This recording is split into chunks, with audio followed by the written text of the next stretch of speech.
Shalom. All praises, glory, and honor to Yahweh, Hashem, Yahushai, Basham, Makakodash, Barakatah, Tam.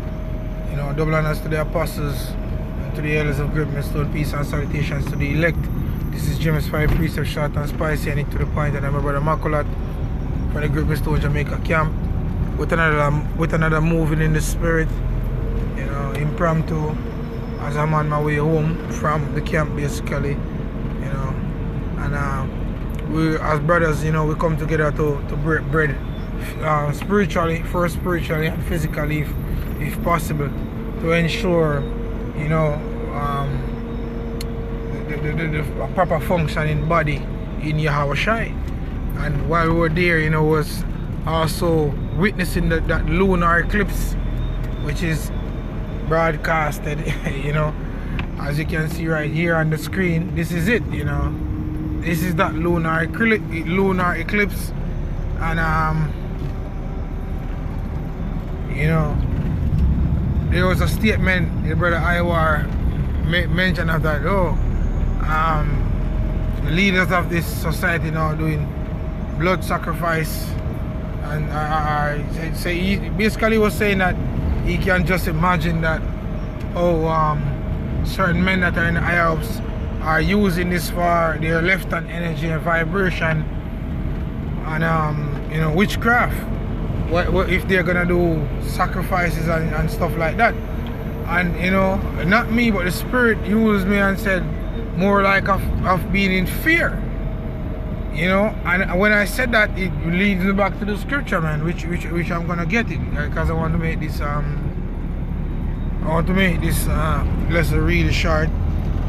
This is Luke chapter 21 verse 25. It says, and there shall be signs in the sun and in the moon.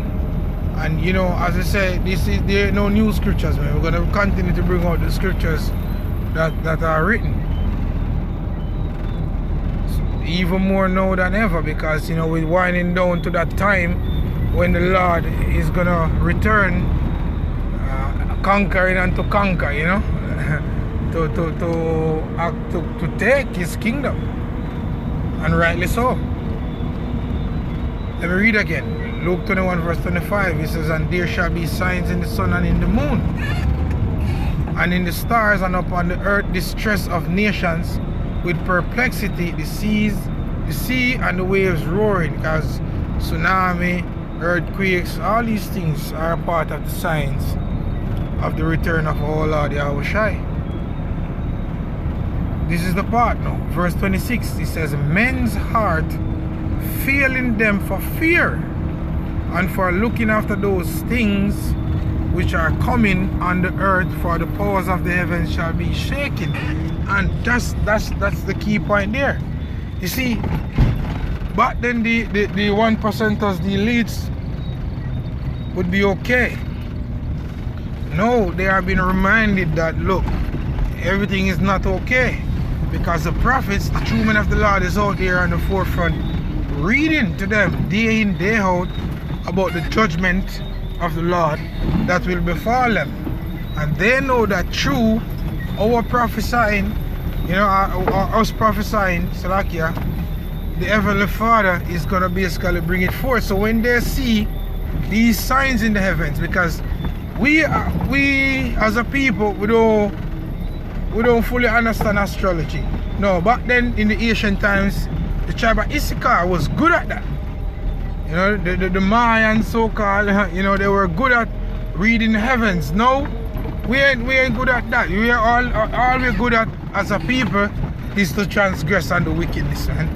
But they know, the Esau, they know that, look, you know, they're reading the heavens. They have this telescope, that telescope, to basically pull in certain images and to see certain things in the heavens that, you know, we here, you know, standing up looking in the heavens above won't see.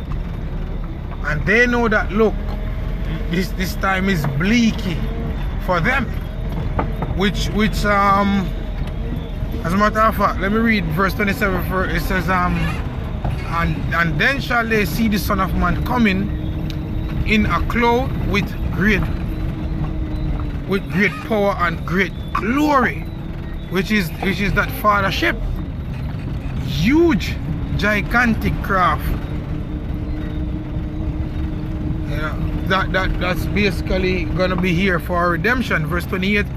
And when these things begin to come to pass, then look up and lift up your heads, for your redemption drawing nigh. And that's a commandment. That's another commandment. You know, you won't find that in the law, but that's another commandment. So when we see these things, we're supposed to be celebrating and say, oh yes, the time of the end is nigh.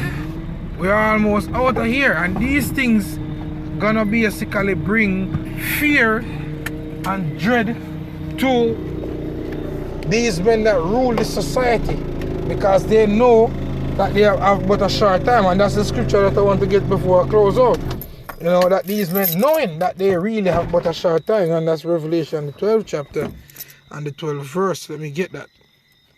Revelation the 12th chapter and the 12th verse. It says, therefore rejoice, ye heavens, and ye that dwell in them. Woe to the inhabitants of the earth and of the sea, for the devil is come down unto you having great wrath, because he knoweth that he had but a short time. Right?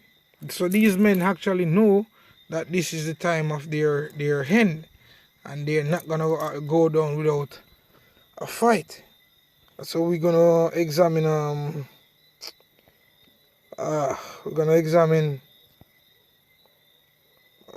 what's it called again? Second Ezra. Bear with me. Second Ezra. It's like, yeah, 16. You know, where it says, so like, yeah, just connected to the internet, so therefore, you know, the Wi-Fi was on, so bear with me, Baba Kwasha. Second Ezra, 16th chapter.